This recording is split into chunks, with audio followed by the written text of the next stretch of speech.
Games rated E to M.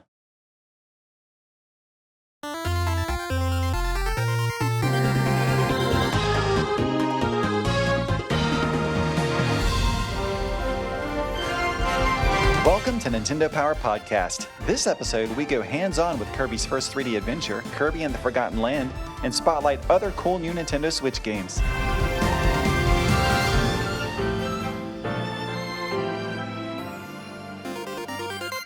My name is Chris. In this episode, I'm joined by Theresa from Nintendo Treehouse. Hi, Theresa. Hello, Chris. Thanks for coming back on the show. And we have another returning guest, Camille from the communications team at Nintendo of America. Hi, Camille. Hey, Chris. Always happy to be here. Always glad to have you. And I've been really excited to talk to you guys both today because we've all recently had a chance to play the final version of Kirby and the Forgotten Land. And I'm super excited to talk about it because it's one of the games that I've personally been looking forward to the most ever since it was announced. So should we just get right to it? Let's do it. I could talk about this game all day. All right, well, we'll do our best here. So for those who maybe don't know as much about Kirby and the Forgotten Land, it's the first fully 3D platformer that the series has had. So while it very much still feels like classic Kirby gameplay, it's also brought to life in a totally new way. And I have to say that while I haven't finished the game yet, so far it's honestly my personal favorite Kirby game. So I just can't wait to get back in and play even more of it. So before I start digging into why it's my favorite so far, Camille, do you want to start by telling us, how you've been liking the game so far? Oh, Chris. Well, I have to totally agree with you. I've dabbled in the Kirby series many times over the years, and this is by far my favorite, I think, for some of the reasons you suggest, but the fact that it is the first truly 3D platforming Kirby game, I'm just really enjoying that added level of exploration and puzzle solving. And as a collector myself, I really appreciate the added level of difficulty that goes into every level if you want to collect all of the Waddle Dees that are missing and find all of the hidden items. And one of my other favorite things about this game is that it introduces, in addition to a lot of Kirby's well-known copy abilities, this new mode called Mouthful Mode, which I personally am having so much fun with. And I'm always surprised at these new abilities that Kirby gains as he inhales different objects throughout the world to, again, solve puzzles in really creative and different ways, whether it is inhaling a cone or a roller coaster car or a staircase. I'm always surprised by the differences in each world and what you really get to explore and uncover as you're wandering around. Yeah, absolutely. Mouthful Mode is definitely one of my favorite new additions to the game. Theresa, what about the game has really jumped out to you the most so far? Oh man, everything that you've said already, but both you and Camille, that pretty much hits it. The first time that I played the game, just the expanse and how colorful and vibrant the world was immediately captivated me. Watching Kirby's expressions, like he is such an expressive character. Everything that he does, there's even like a nice little Easter egg that the game gives you when you press if you're playing single player and you have, or actually in two-player co-op as well, if you hit or press the directional buttons, you can emote both Kirby and Bandana Waddle Dee with 4 different expressions. But also when you're idle, he'll do some really cute expressions as well. So just the game is so charming. The Waddle Dees are super cute. Even the antagonists, the Beast Pack, they're super cute as well, even though they're quite challenging to fence off against. But yeah, there's just so much to do in this game.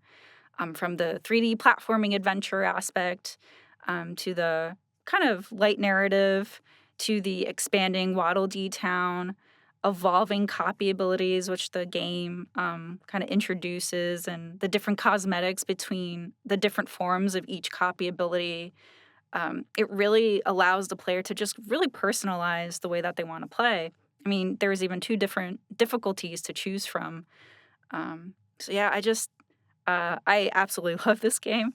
It's great. The very first Kirby game that I played was way back in the day. it was Kirby's Dream Land on Nintendo Game Boy that released in 1992, which is funny to mention because since this is 2022, it's been 30 years of Kirby. So it's with Kirby and the Forgotten Land coming out now, it's a nice way to kind of pay homage to the character. I kind of actually want to touch on the character Kirby himself because, again, 1992 was the first game that was for Kirby's first game, and he was created by Masahiro Sakurai, and that name might be familiar to some people. That happens to be the game director and creator of Super Smash Brothers, and when he was 18, 19, he was working at HAL Laboratory, and he created Kirby.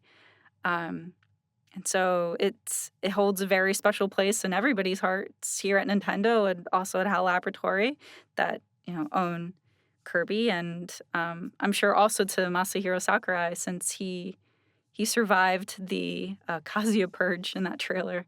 So it's really cool just to see him in this new game. That's right. I remember in that trailer for Super Smash Brothers Ultimate, the story mode, it was interesting to see that when all the heroes got taken out, Kirby was the one that was left, and I remember that had such a great reaction. And I think maybe a lot of new Kirby fans were made through the Super Smash Brothers series. I think that's probably true for a lot of characters because those games expose you to so many different franchises. But yeah, I wish I could go back to the very, very original Kirby game and claim that I've been a Kirby fan ever since then. But I kind of missed a lot of those early games for some reason. And so it wasn't until I want to say around like the Nintendo DS era, there were a lot of cool kind of Kirby spin-off games happening that didn't kind of have the normal Kirby platforming mechanics, but kind of had different takes, and there was a lot of really creative games starring Kirby that I really got into, and then that brought me into more of the mainline series, and I've been checking them out ever since. But I can't ever remember being just kind of as engrossed in a Kirby game as I have been with Kirby and the Forgotten Land. And you talked about, well, I guess I should back up for just a second. I think the structure of this game won't be too surprising to a lot of fans of Nintendo platforming games. Each world has several main stages, plus there are some shorter challenge areas and a boss in each world. And the key thing that you're after in this game, in case people don't know, is you're trying to find and save these captured Waddle Dees. And Waddle Dees I kind of think of as kind of like the Toads of the Kirby universe, right? The Toad from Super Mario Brothers games. There's a lot of them, and they all kind of have a very similar look, but you've got your special ones. And so as you're going through each of these levels, trying to figure out where the Waddle Dees are. Sometimes you just come across one in a cage, and that's fairly straightforward. A lot of times they're kind of hidden, and you need to require a certain puzzle or find a secret area to get it, or even beat a special timed challenge. So I think that's really fun because you don't always know in each stage how to get every single Waddle Dee, and figuring that out is a lot of the fun. So of course, then you go from world to world, and each time you go into a world, you got a different kind of environment. And but you always want to go back, or at least I do, because I think, Camille, you mentioned being a completionist, but I never feel like I really want to fully move on from a level until I've uncovered every secret, found every Waddle Dee, and kind of checked it off at 100%. Yes, I totally agree. I think the replayability on this game is something that I've really been enjoying. And Chris, you mentioned those sort of secret levels, which are the treasure road levels. And if you just go in and complete them, at your own pace, they're not too difficult, but each one has sort of a challenge time that you can compete against. And I found that the difficulty really ramps up quickly as you progress through the game. And so that's something that I've really enjoyed as I'm going through. And as a completionist, I feel like I have to beat those challenge times. I have to collect all the Waddle Dees. And so I found myself going back through several of the levels multiple times. And it's fun to really explore the levels themselves, because some of the challenges to find the hidden Waddle Dees are fairly obvious. One of the, and some of them are really silly too, which I enjoy. Like one of the levels, you have to eat a certain number of cans of tuna, for example, which is really random and fun. But then other ones, I'll get through the end of the level and feel like, yes, I fully explored this level, but I'll see that I missed one of the challenges. And sometimes it'll give you a hint and tell you what you missed, but other times you won't quite know what you've missed. And so it really encourages you to go back and explore even further. To find those additional Waddle Dees in the level. So I'm having a lot of fun with that myself. Yeah, definitely. The stages are very interesting in having that mission, the different missions. So it gives you objectives to really pursue. And like Camille mentioned, that they're not always immediately obvious. Some of them are pretty straightforward, and others you have to explore every nook and cranny and really experiment with Kirby's different copy abilities and also mouthful mode to uncover those missions. So then by completing those missions, that's how you get and rescue the Waddle Dees. So yeah, there is definitely a lot to pursue in this game. There is replayability.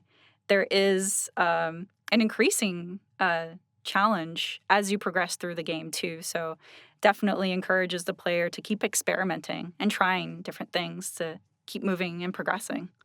Something else that I've really enjoyed, and I found myself, especially on playing through the first couple of levels in the game, was just how charming the world is and all of the characters. And Theresa, you mentioned the Beast Pack earlier, and the Awoofies, which are the precious little dog enemies. I know they're enemies, but I couldn't help but, as I was going through the first level, stopping to take screenshots or videos of the things that they were doing, because as you're wandering through a level, you might see an Awoofie just sleeping on a bench. He's got a little snot bubble coming out of his nose, having a very leisurely afternoon.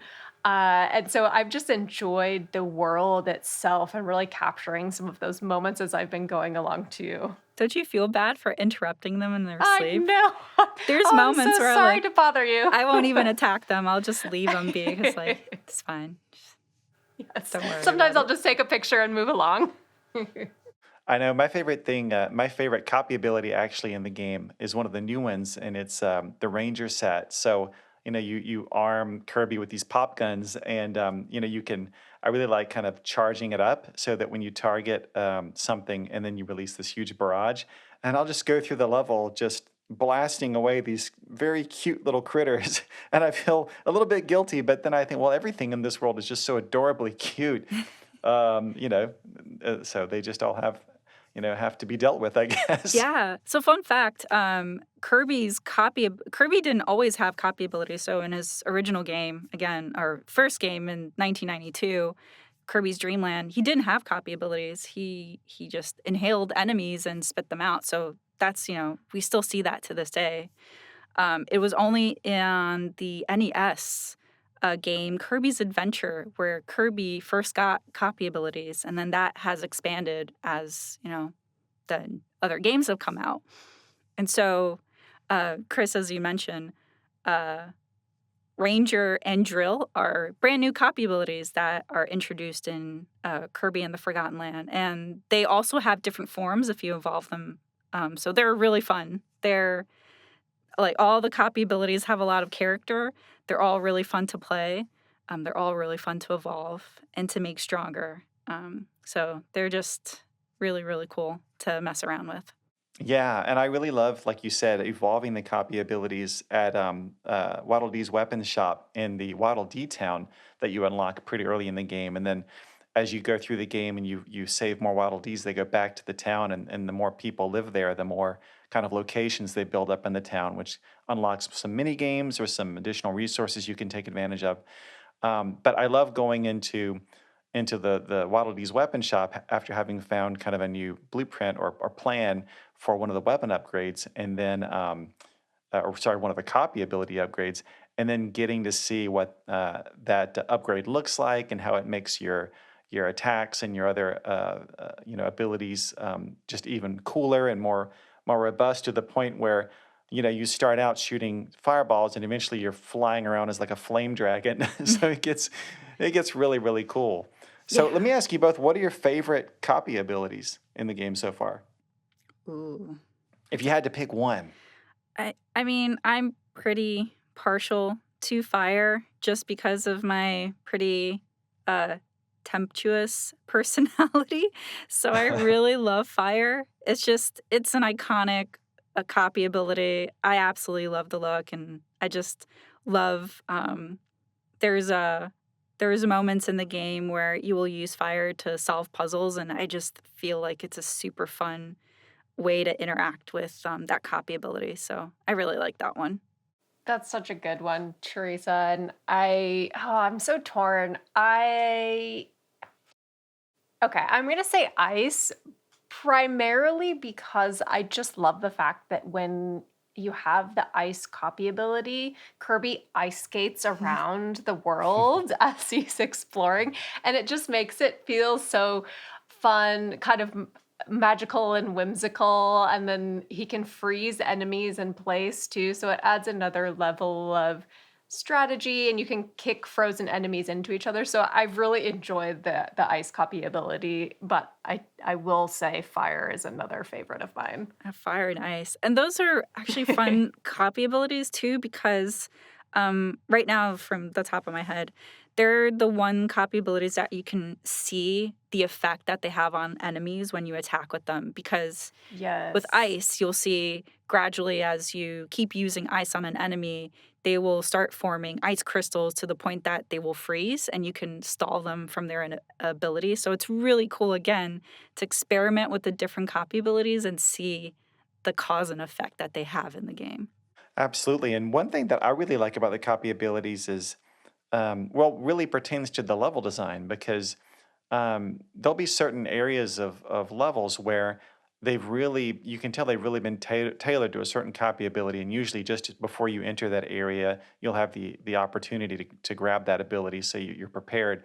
But in that way, it almost becomes like its own little mini game, and it reminds me a little bit of using different abilities in like a game like Super Mario Odyssey, where it really changes the flow of the gameplay depending on the feature set that you have at the time and how you're able to interact with the world. I think there are certain areas you probably can't access, or at least you can't do certain things unless you are equipped with a certain copy ability. So that becomes like a whole other level of strategy as you're going through the levels. Yeah, and the same thing applies with mouthful mode. There are certain areas that you won't be able to reach unless you have the mouthful mode that's residing in that area that you need to use.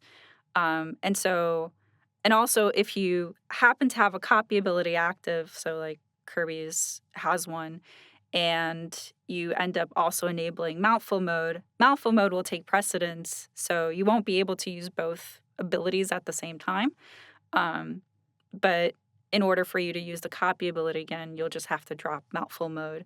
But it's very unique on, Kirby's innate and natural ability is to inhale and copy enemy abilities. Mouthful mode really is an ability that he has gained because he has traveled to this new world, this new and mysterious world that there's a lot of unknowns, and that's what you end up unraveling as you play through this game. And mouthful mode is another thing that maybe even more drastically than copy ability sometimes changes up how you play in a stage. I mean, there'll be whole portions of stages that require, a certain mouthful mode. And my favorites are when you encounter the race car, and there'll be these little timed sections where you have to kind of get from the starting line to the finish line past a bunch of challenges. And some of them, if you want to maybe unlock a hidden Waddle Dee, you really have to beat them in like an exceptionally fast time. And I would just keep, and when you get to the end of that, you have the option to continue through the level, or if you want, kind of go back to the start and redo that little portion if you think you can do it faster. And I was just looping on that one night on one of the levels because I knew I could shave another second or two off. And I was finding all sorts of cool shortcuts and things like that. So I really like that the game can be deep in that way, that you can just, pass it, just meet the minimum requirements, pass it and continue on and enjoy your time that way. Or you can really challenge yourself and dial in. And I think that kind of philosophy comes through in a lot of different ways in the game. For sure. If you're a completionist, again, like Camille, that wants to get like every single capsule and every single mission, there's definitely a lot of that in that game to enjoy. It Yeah. very much rewards you for exploring. Absolutely. Yeah. Yeah. There's one part I was playing just last night where you're kind of gliding using a mouthful mode ability, and it becomes like a whole other flying game at that point. And I knew I was missing something, and I'm not going to say what the solution was, but like my fourth time through, I spotted something I hadn't seen before, and I realized there's a kind of a clever way to access it. So, my brain's always kind of looking for that little thing off to the side, that's going to get me that extra goodie. Yeah. And then I was just gonna say, revisiting what we were saying about Waddle Dee Town. I mean, some of the stuff you unlock, like we mentioned, Waddle Dee's weapons shop. There's the Gotcha Machine Alley, which is where as you're collecting star coins throughout the game, you can spin them to, turn the crank and grab a little 3D model of something that is in the game. You can collect those. That's a lot of fun. And then Waddle Dee Cinema, where you can kind of go rewatch some of the cinema scenes from the game. There's specifically, I want to mention there's a place called Waddle Dee Cafe where you can play kind of a fun little mini game where you're serving the lunch crowd. And that's not the only little mini game I've encountered in the town. So I feel like where past Kirby platformers have kind of been very well known for having not just a main platforming mode, but also all these additional kind of like smaller games that are completely different types of games, usually accessible from the title screen. In this game, I feel like all that kind of variety and those different ideas are kind of more naturally kind of woven into the main kind of platforming experience, whether it's mini games that are available in Waddle Dee Town or some of these special challenges that you can access from the map, some of which are hidden and you kind of have to find on the map that really test your ability with certain copy abilities. So I feel like there's a lot of fun variety that Kirby fans will be used to, but kind of presented in a different way this time. Yeah, for sure. And then to speak to Waddle Dee Town, yeah, as you rescue more Waddle Dees, and I think that invites that whole cycle of you wanting to replay stages in order to complete missions. So then you rescue more Waddle Dees and then therefore progress Waddle Dee Town. There's so much different activities that um, will basically appear as you develop this town.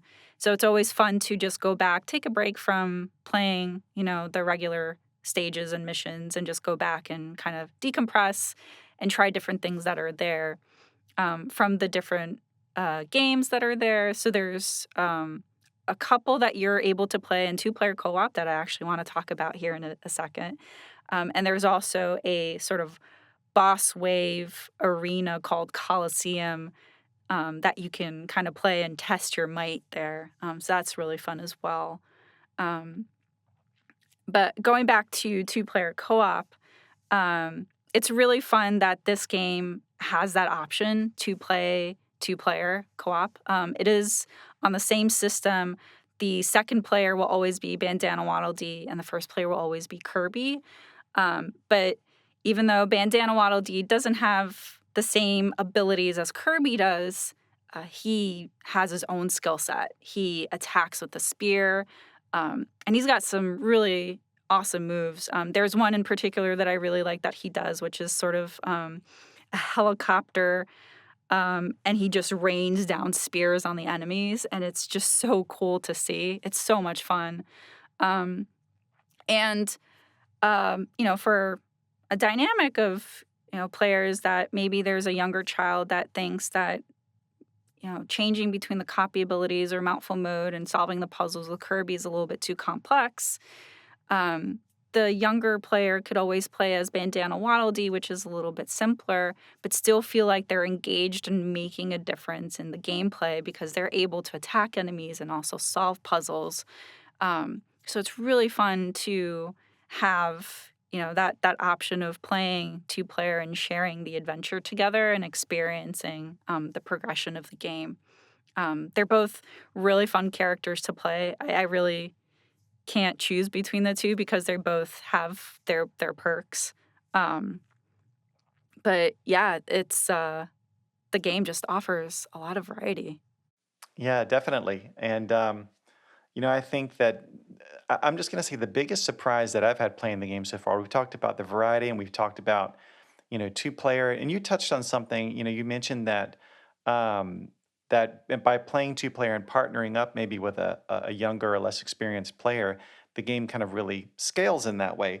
and I kind of touched on that too, how you can kind of just play through meet the minimum requirements of a stage, or you can go back in and challenge yourself to do some of the trickier things. One other thing that I wanted to mention that I noticed that I didn't even realize was in the game was, there was one of the challenges, and this isn't much of a spoiler. It's in the very first world, but one of the things you're required to do to rescue one of the optional Waddle Dees in the first world is beat the first boss, which is the same boss that was in the demo that's now available. Um, Beat that boss without taking any damage. And I tend to think of Kirby games generally as games that I can just sit back and relax and not really, I'm not really thinking I'm going to get a tough challenge.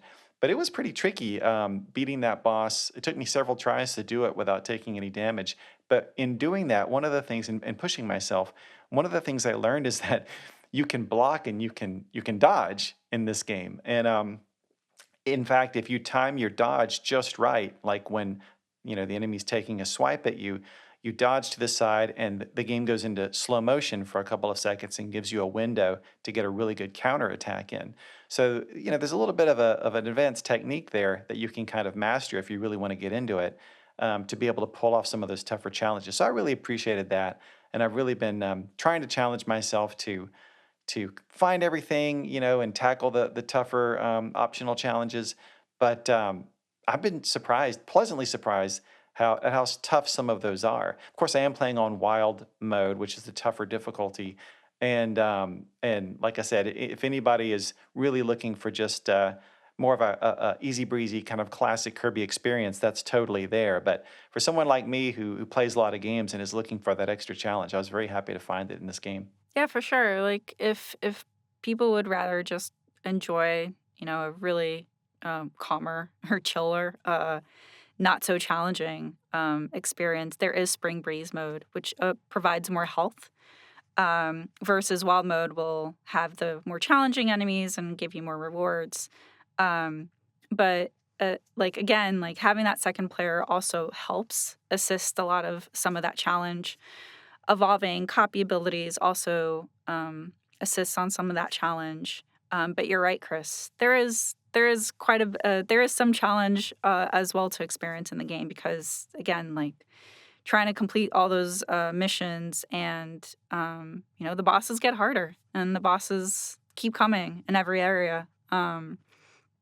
And yeah, there's also just the opportunity too if people are having difficulty in like progressing something because it's just so challenging. Going back to Waddle Dee Town, players can exchange their star coins, which is the in-game currency, in order to get stock items. And so those stock items can either replenish health. There's even some to help boost your attack, or increase your health bar if you want to. And those same items you can actually acquire through some present codes. And if you have played the free eShop demo and you've completed that, you'll have a present code that you could redeem in the full version of the game, so you can get those items, to kind of help you in your adventure. And similarly, too, if you have any amiibo, you'd be able to also tap them into the game to get those same helpful items that could help you on that adventure as well. So yeah, there's just a lot of opportunities that if players want the challenge, it's there. If players want a little bit of ease into just playing the game, there's different opportunities to kind of help you along. Definitely. Well, we could talk about this game all day, like you Oh, guys said yes. earlier. It's about time to move on. But Camille, any last thoughts from you on Kirby and the Forgotten Land? Oh, I would just reiterate how fabulous this game has been for me. It's just, I think we've talked about the scaling of difficulty, and it really is a game that I've found myself going to unwind from a long day and really being able to just sit back and take in the scenery, the music, the visuals, but then also knowing that that added layer of challenge is there for the completionist in me as well. And like I said, I cannot remember the last game that I have stopped to take so many screenshots and videos in just because I have enjoyed the world and the characters so much, and I'm constantly surprised and delighted by Kirby's reactions to different moments, like when he engages in a new mouthful mode, or Teresa, I think you mentioned earlier how Kirby can emote in different situations. And I found myself sometimes going into Waddle Dee Town and running up to all of the different Waddle Dees that I've saved and saying, hi, hi, and just watching Kirby's reaction. And then the Waddle Dees respond back as you emote at them. So there's just really so much to love about this game. And I can't wait to hear what everyone thinks of it when they get their hands on it. Yeah, and I want to go back too, just to talk about Kirby again in general and the character. Like, people don't have to have played the previous games to really jump into this one. This is its own standalone game, and Kirby, it's really a testament to, Kirby's versatility, not only as a hero from all of his, abilities, the copy abilities, and mouthful mode, because he's super powerful, and just being able to do all these things just by inhaling enemies, which is so iconic. But just also how versatile he is as a character, and having transcended so many different genres of games, because he started off at a platforming genre, and he's had so many different spin-offs. And Chris, as you mentioned, this is his first true 3D platforming adventure that's going back to his origins.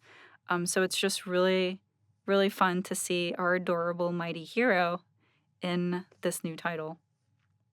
And I'm really excited too for any players that maybe only recognize Kirby through the Super Smash Brothers game, that maybe they want to know more about that character that they've grown to love in that fighter genre, to see him in his, the first genre of games that he's played, that he first originated from, and give this game a try and learn more about Kirby and the different characters in his world.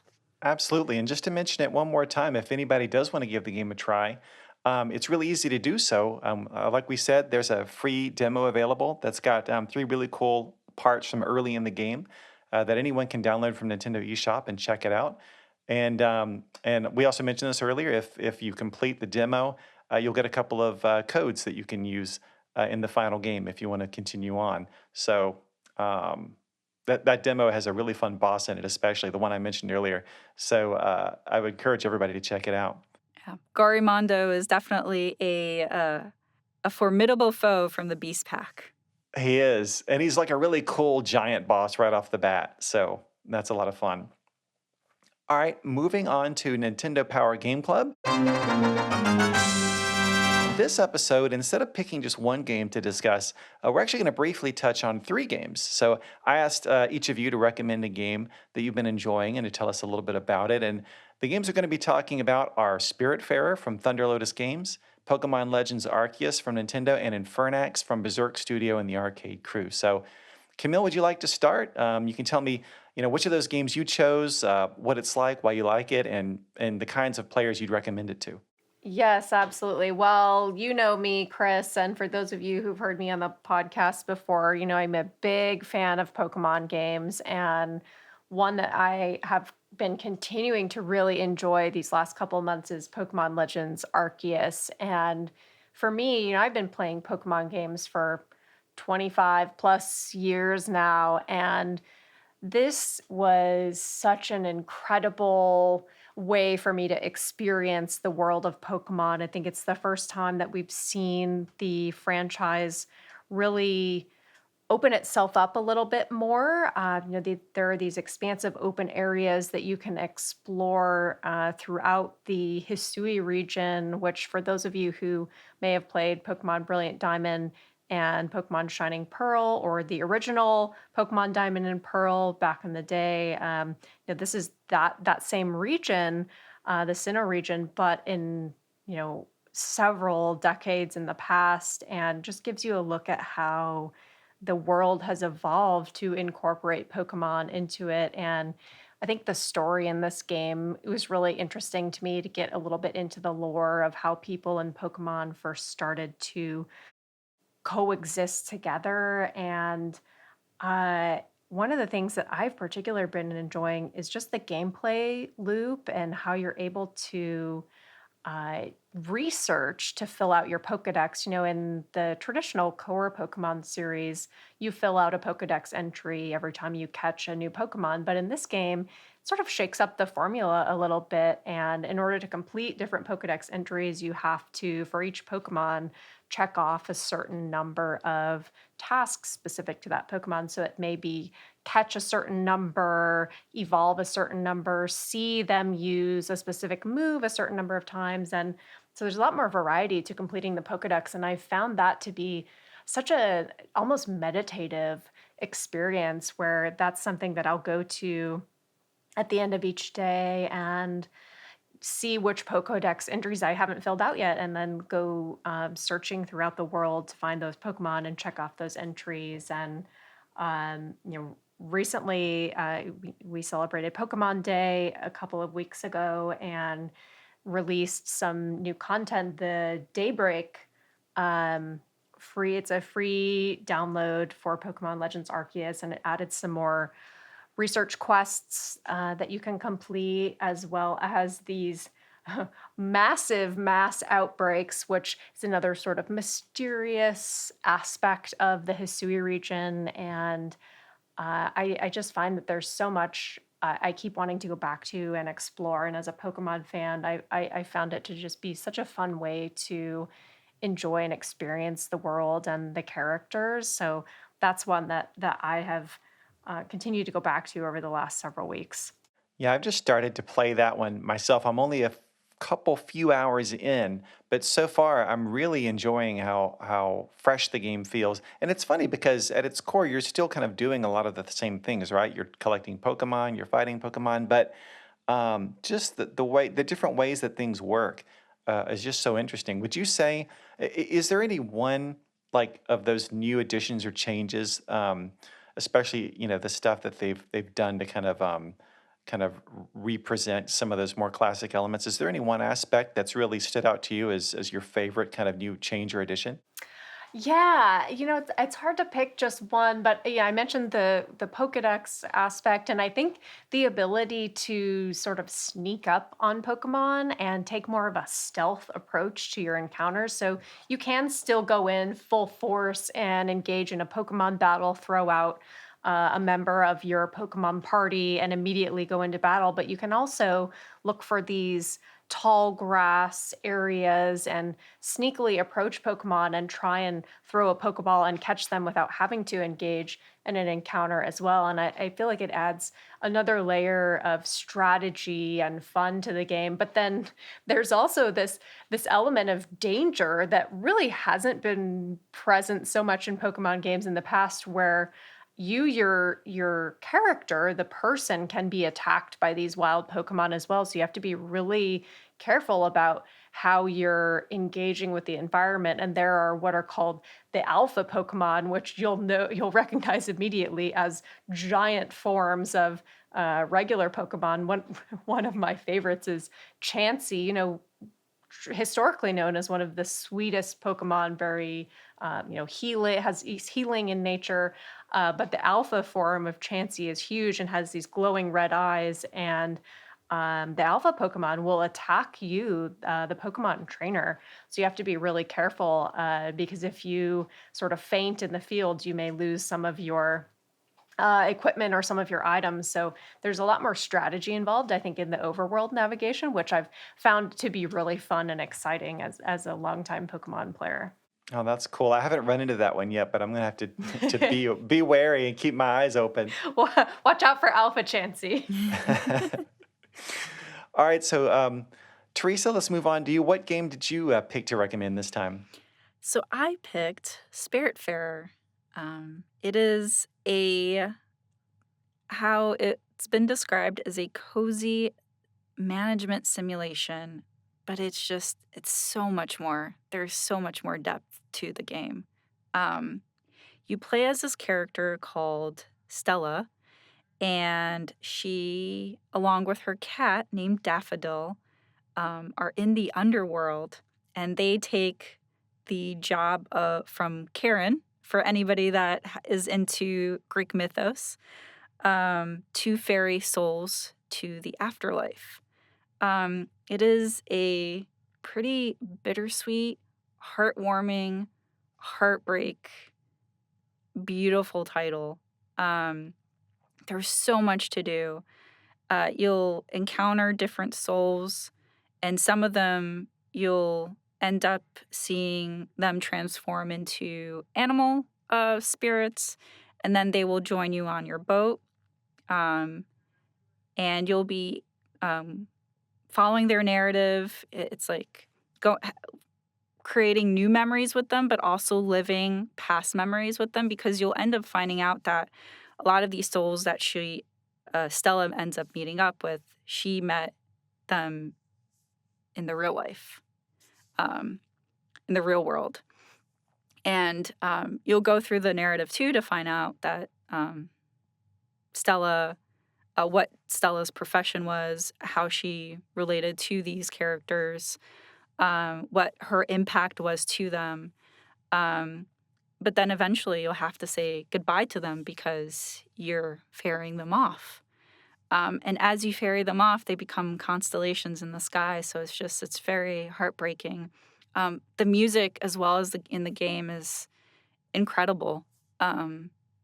There's this term called frisson, which causes this emotional impact whenever you hear the audio. And, like, I always compare it to the Legend of Zelda Breath of the Wild, a trailer, that song that wasn't featured in the game, but it's like that got that trumpets ba ba ba ba ba ba.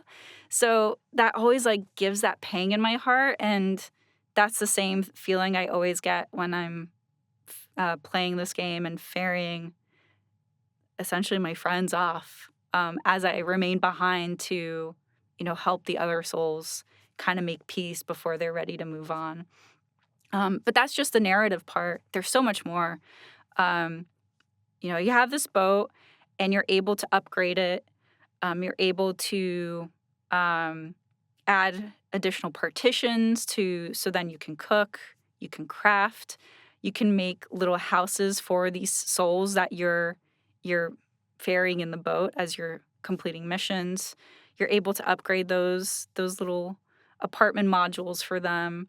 And at the same time, you're navigating and you're this entire world to different locations and islands in order to discover like little hidden secrets and even unlock additional powers for Stella. They've released a couple of free updates in the past year, and I think they released the last one to now. They have the Farewell Edition, which is the full complete game with the free updates. And so I'm going through, I think, the last two characters that just came out. So I'm still wrapping that up. But I have not been able to put this game down. And it's just, I keep revisiting it. It's so beautiful and it's so tender. And I absolutely love it. And for any player that just wants, a chill experience, and the game is super rewarding. It's not punishing at all. And you just want to experience a narrative, but also, you like the style of management games like Animal Crossing or even Harvest Moon. This is a little bit of a lighter experience than that, but it's so rewarding and it's just so comforting, and it's just really nice to experience. The whole game itself is just, I cannot stop singing its praises. I highly recommend this game to anybody. It's just so beautiful. Well, you've definitely ramped up my interest in that one. I remember seeing the trailers when it first came out, and it looked really interesting. And I got that kind of beautiful, kind of bittersweet vibe from it that you're talking about. But I didn't get a chance to check it out back then. But now, after hearing you talk about it, I think I'm going to have to make that more of a priority. It sounds pretty great. Yeah, and I think also in the update that they released, they made two-player co-op possible as well. So the second player will play as Daffodil the cat, her cat, which is really, really cute. So it's such an adorable game. Cool. Well, it sounds like maybe I missed out early on, but with this latest farewell edition and the those cool new features, maybe now is a great time for people like me to jump on. Yes, definitely play it, Chris. I can't, I cannot recommend it enough. It's such a great game. Will do. Well, now I feel a little bit weird because okay, the first two games are like cute or beautiful and poignant, and I'm about to pick one that's just like heavy metal. Basically, it's called it's called Infernax, and it's from Berserk Studio, which strangely to me is the developer of Just Shapes and Beats. I don't know why it's strange. It's not like one developer can only make one kind of game, but it's very different than Just Shapes and Beats. Almost nothing the same except that both can be quite challenging. Um, so Infernax is kind of an 8-bit style side-scrolling action adventure game, and I really like it because it plays like a mix of two classic NES games, Castlevania 2 and Zelda 2: The Adventure of Link. So Infernax has this kind of large, interconnected Metroid-style world with save points that you'll come across during your adventure that you can then fast travel to later. There's big, nasty bosses and kind of like different layers that you find, which are each kind of like their own mini dungeon. And then there's even decision points. So one of the very first things that happens in the game is you arrive to this new land and you get off the boat, and this guy comes up to you and he's like possessed or cursed or something by this monster, and you have to decide how you're going to deal with him. Do you try to help him or do you fight him? And then, you know, depending on which you choose later on in the game, that will have an effect. And there are several points like that throughout the game. So, there's the one group, this kind of shadowy organization that basically tries to recruit you. And so depending on whether or not you decide to go with them or go against them, can have a big impact in how the rest of the game unfolds. So it has that interesting element, added on top of just great kind of like classic, action gameplay, where you're, getting all these new weapons and spells and abilities that you can use in combat, making yourself stronger, upping your health meter, all those great classic things.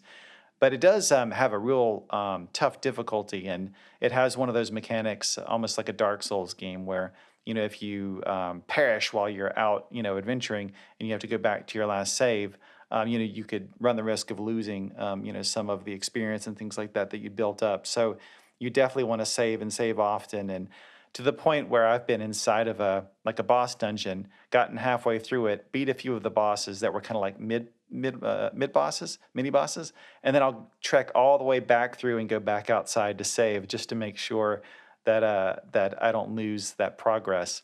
So if you're looking for a tough challenge, or if you're a player like me who just really likes those retro style games, and you're not put off by kind of like M-rated pixelated gore sometimes, then I would recommend this game to you. And if you do get it, and you know what the Konami code is, the classic Konami code from those old 8-bit NES games, try that out. On the title screen of this game, because it is one of the most satisfying rewards for using the Konami code I've ever seen. Oh, wow. I'm So curious what it is now. it's really cool. I mean, I could say, but it's more fun for you to Yeah, discover we for don't want to yourself. spoil it for the audience that's listening, but I'm so curious of what it is. Yeah, it's great. It really is. It's one of those games, and I think that how above and beyond they went with that, the reward for the code speaks to the rest of the game. There's a lot of moments where you can really feel the passion and the love that they had for the classic games that inspired Infernax to keep putting more and more content and more little things that would be easy to miss, but actually kind of encourage you to replay the game multiple times. And sometimes you're able to play it through in a very different way than the first time. That's all I'll say about that. But it is there's a lot there to love, and especially if you like those old kind of classic games that I mentioned. All right, so 3 cool games that people can check out, and I've definitely got to get on playing more Pokemon Legends Arceus and checking out Spiritfarer. Thankfully, I'm done with Infernax for now. I'm going to do a few more playthroughs in the future. But let's move on to the Warp Zone quiz. So, as usual, I will give you clues to help you identify 3 games that came out 10 years ago, 20 years ago, and then 30 years ago. And since we skipped the quiz last episode, I'm going to present some games that came out during the months of both February and March. So, are you ready? Oh, wow. Does that mean you've also doubled the difficulty this time, Chris? Oh gosh. We'll see. We'll see. I'm such a bad arbiter of how difficult these are or aren't. I always promise they're not going to be too hard, and then maybe they are. We'll see. It's a trap. I feel like It's a trap. I'm gonna fail so badly at this. I believe in us, Theresa. All right. Optimism. Optimism. We'll see. Just remember, this is a team sport, so feel free to work together on this. All right, so 10 years ago, this is in March of 2012, the clues are Masahiro Sakurai, the man behind the Super Smash Bros. Series, brought back a classic Nintendo hero in this series' rebirth for Nintendo 3DS, in which you fought mythological monsters in the sky and on the ground with stylus-controlled action, all while having funny conversations with memorable characters. Any guesses? Kid Icarus Uprising. Kid Icarus, yeah. That's It's it. like it must be. Yes. I love Kid can't believe- Icarus. I would be so ashamed of myself if I didn't get that answer. I love it too. That I loved the original NES games so much, and even Kid Icarus of Myths and Monsters for Game Boy, which I'm not sure a ton of people remember. But when I got to choose which Nintendo game poster to have framed and hanging in my office at work, it was Kid Icarus Uprising. So I couldn't believe that game turned 10 years ago. Turned 10 this month. That's crazy. Yeah, That's that amazing. right. I feel like it only came out yesterday. Oh my gosh. Oh, I know, it Pit was- is one it of my was- favorite. Pit is one of my favorite Smash Bros. Characters. Also. Yeah. Yeah. One other bit of trivia is that this game was actually the very first Nintendo 3DS game ever shown. It was shown at the reveal of Nintendo 3DS at E3 in 2010. So I remember being in the audience. I think it was at the Kodak Theater in LA, and seeing that trailer play for the first time with that great reveal of Pit jumping into battle and say, "Sorry to keep you waiting." And I was like, finally we're getting the new game. I love how comedic the narrative and the storylines and just the VO was for that game. It just made it so that much more charming. Yeah, it's like you're in the middle of these really tough battles, but you're just also enjoying this conversation that's constantly going on, that's cracking you up. Yeah. Oh, so good. I love that game. All right, so we're 1 for 1. The next question is, this one comes from 20 years ago. This one was in February of 2002, and the clues are: Nintendo brought an iconic Super NES platformer to Game Boy Advance, in which Mario or Luigi spin jumped and glided their way from fortress to fortress in Dinosaur Land, donning capes and saddling up on a green fruit-eating friend. Any guesses? Oh no, I'm stumped. Camille, you got a guess? What was the platform, Chris? Oh, it's for Game Boy Advance. But I did say that it was a game that had originally appeared on Super NES. I can't. No. Last check. Any wild guesses? This version of the game actually included the original Mario Brothers game as a separate mode too. And the original version of this game was the one that introduced Yoshi for the very first time, if Well, that helps. The only game that I can think of where Mario had the cape and it first introduced Yoshi was Super Mario World. But I was trying to think, but I can't But it remember never what had Donkey the- Kong. Game Boy Advance version Yep. would have been. Well, I mean, you basically knew what it was. It's Super Mario World, Super Mario Advance 2. This was the version of Super Mario World that they released on Game Boy Advance.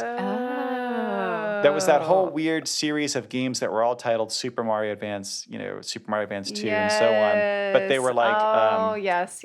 Game Boy Advance versions, of those I other was like, games. I know it's Super Mario World, but what? Yeah, I Yes, know. yes, The Donkey yes. Kong portion You got is us what there. stumped You me. got us there. Yeah. Nice job, Chris. Cool. All right. Well, 30 years ago, in February of 1992, here are the clues. Jalico brought a Golden Age arcade classic to Game Boy, in which a spherical and snouted orange hero hopped up and down a pyramid of cubes, avoiding creatures like coiled snakes, until he inevitably got hit and swore in unclear, salty language.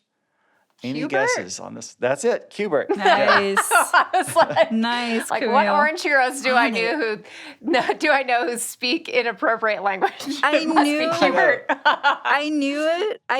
I knew his name started with a Q. I was just like, I'm going to butcher his name. I'm going to let somebody else have it. All right. Yeah, he would have that word balloon that came up when he got hit, that all the Yes. squiggly marks and stuff Oh, and my punctuation. favorite. As a kid, you just delight in that. Like, ooh, this is sort of racy. I know, he's getting away with it. All right, so we're down to the last bonus question. So I'm going to play a jingle, and you guys can try to guess where it's from. I'll play it twice, so if you know the answer the first time, please hold your answer until I've had a chance to play it twice. And here it goes.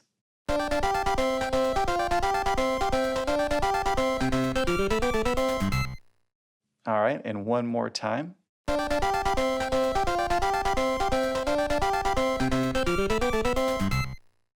All right, any guesses as to where that's from? I'm jamming Well, I in know my it's- seat. I know it's Kirby, Yeah. but I don't know what Kirby game. That's like that's the Kirby dance whenever you complete a level. Wouldn't that be the Nintendo Game Boy version? The Kirby's Dream Land? That's exactly right. Yeah, going back to when you first entered the franchise. There's been so many versions of that theme in all the Kirby games, throughout the years, but that was from the very first game, Kirby's Dream Land. Amazing. It still sounds great. Right? Holds up. It holds up very well. It's so iconic to Kirby. Like if I don't see that dance in a game, I get disappointed. It is, and I always get a kick out of destroying this massive boss and then Kirby just breaking out a little happy dance. Yes. While the boss is basically still fading away.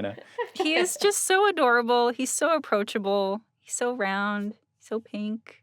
So powerful. That's why he gets away with the stuff he gets away with. If he was an Right? ugly little critter, we'd question what he's doing a lot more, I think. It's like we even just glance away that he's just constantly hungry and just inhaling enemies and characters. Just like, it's okay, Kirby. I It's know. just He great. just wanders into the woods and just starts devouring cute foxes. And we're like, well, he's cute too. fine. It's fine. All right, well, next up is Game Forecast. So before we go, we're going to take a quick look at some of the Nintendo Switch games that either released recently here or are coming soon. And we're going to start on March 15th with Dawn of the Monsters from Way Forward. Also on that day, we had Phantom Breaker Omina from Rocket Panda Games and The Cruel King and the Great Hero from NIS America. Then on March 17th, we had Persona 4 Arena Ultimax from Atlas and Sega. We also had Shredded Secrets from Girls Make Games and Learn District. And then on March 18th, we had Wave 1 of the Mario Kart 8 Deluxe Booster Course Pass DLC from Nintendo. On March 22nd, there was Rune Factory 5 from Marvelous and Xseed. On March 25th, Kirby and the Forgotten Land from Nintendo. Yes. And then coming up on March 29th is Crystar from NIS America. And then on April 5th, we'll have Lego Star Wars The Skywalker Saga from Traveler's Tales and WB Games. Also on April 5th, we have MLB The Show 22 from MLB Advanced Media. And then on April 7th, Chrono Cross The Radical Dreamers Edition from Square Enix. On April 20th, we have Star Wars The Force Unleashed from Aspyr. And then on April 12th, there's 13 Sentinels Aegis Rim from Vanillaware and Sega. And then finally, on April 29th, from Nintendo, we have Nintendo Switch Sports. So, Camille, is there anything here that especially, that you're especially looking forward to? Oh, wow. Well, there's some great games on that list this month, Chris, but I have to say one that is really special for me and that I'm super excited about is Shredded Secrets, which you mentioned is coming from Girls Make Games. And for those who aren't familiar, this is a phenomenal organization that Nintendo has been working with for the last several years. And they've created a series of summer camps and workshops and game jams that are really designed to inspire and build the next generation of game designers and creators and engineers. And as part of their summer camp program every year, they have this competition called Demo Day where the top teams of young girls who came together during the summer camp to pitch and create their game ideas get to pitch those concepts to a panel of industry judges. And Shredded Secrets is the game that won the Demo Day competition actually in 2018. And this was created by 4, at the time, they were middle school girls, now in high school. And the thing I love about this game is it touches on so many different, really powerful concepts like bullying and empathy and grief. And throughout it, it's a platforming style game. You get to play as 4 different characters and experience these different types of emotions. And, for those of us who recall middle school, high school, it can be a very volatile time. And this is such a wonderful take on, I think, that experience from some really talented young women. And I'm so excited. This is the first ever Girls Make Games game that will be published on the Nintendo Switch platform. So definitely encourage everyone to check that one out. That's really cool that those girls got to make that game, and it's actually going to be available for everyone to play on Nintendo Switch. I'm definitely going to check that out. All right, so Theresa, what is the game that maybe pops out to you a little bit more than the others? Like Camille said, there's actually a lot of good stuff here. Yeah, there is. And I'm glad that Camille talked about that game because it's super interesting. It wasn't on my eyesight, and now I really want to play it. It sounds amazing. And I'm also I want to support more female developers in the industry. That just sounds really cool. Yeah. The game that I'm looking forward to is Chrono Cross, funny enough, because I never got to play it when it first came out. So I was never in the hype, and I know a lot of people, there's a little bit of a fan base for that franchise, and I'm intrigued by it, and I've heard really good stuff about it, and I've been listening to the soundtrack quite a lot. I listen to a lot of gaming music soundtrack while I work because it's just pretty pleasant to just kind of focus in. But the soundtrack in the game is amazing, and I'm really excited to see it on a Nintendo Switch system, since they were never on the Nintendo platform. Those games in particular, Chrono Trigger was, but Chrono Cross wasn't on the Nintendo platform, so I really want to play it. And I think also that specific game comes with I think like a prequel or a sequel to the narrative that only came out on mobile. So I'm just really excited to play that game when it comes out. Yeah, that sounds awesome too. And, that's another one that I remember. I've played Chrono Trigger, but I never really played Chrono Cross back when it first released. So another great opportunity to catch up here on Nintendo Switch. For me, like we said, a lot of good stuff here, but I really enjoyed the Wii Sports games back in the day, and I really enjoyed the recent online playtest for Nintendo Switch Sports. So that's the game that I can't wait to really get into. And bowling especially, I had so much fun with during that test, and I really want to get back and play that more online. So I will definitely be diving into that one as soon as it comes out on April 29th. Well, Theresa and Camille, that's it. That's it for the show. Thank you so much for coming back. It's always great to have you. Yeah, it was so much fun talking to you both about video games. It's just such a blast. I'm sad it's over. I agree. Always a pleasure, Chris, and thank you so much for having me again. Absolutely. And, the podcast's over, but we can always keep talking about video games. So be sure to let me know how things go for you each and Kirby. Yeah. I want to hear your adventures and your experiences in Spiritfarer. Will do. I'll definitely let you know how it goes. All right. Thanks. Bye. Bye. That's it for this episode of Nintendo Power Podcast. If you have any comments or questions you'd like us to consider answering on the show, you can email us at nintendopowerpodcast@noa.nintendo.com. Also, we always appreciate it if you can leave us a review, and be sure to subscribe so you get new episodes as soon as they're ready. Thanks for listening, and keep playing with power.